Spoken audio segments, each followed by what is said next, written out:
The last week here at the Mountain View Tavern at the top of the Shankill. What kind of an evening has it been?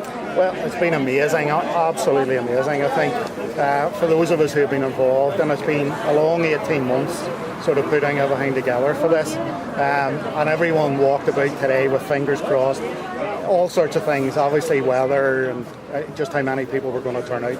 But we estimate the crowd in excess of 1,000 that started from the bottom of the Shankill Road and walked the whole way up the road. It was absolutely amazing. It really was. Very emotionally moving in parts tonight.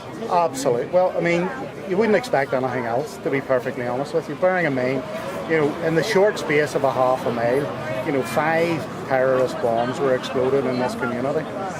225 people injured, 25 people killed. It has touched everyone in this community, young and old, and I think that's reflected in some of the things that we've seen already in the exhibition over the last 2 days, with some of the messages that have been left. And indeed, reflecting on some of the messages that were sent 20 years ago, it's amazing. There's scraps of paper, literally scraps of paper, torn off the back of a newspaper where people have sent a message.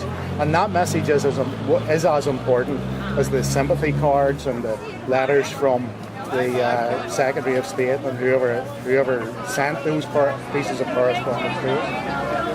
When you hear 25 killed, 200 injured, gives you some extent, but can you just put into words just the extent of the toll which the Troubles took on this community? Well, I mean, that in actual fact, that's quite a small part of the impact that the Troubles had on the Shankill. Not very far from here, there were members of the Ulster Defence Regiment murdered, literally 2 streets away. There were members of the police force, murdered at the top of the Woodvale Road.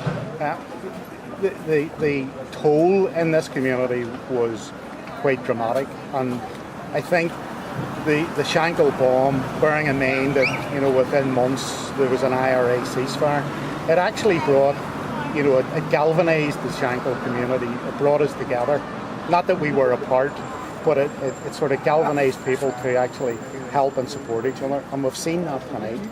And is there hope for the future, do you think? Well, absolutely, there's hope for the future, absolutely. I mean, that's what people want. They want the future for the children that you see walking up here tonight.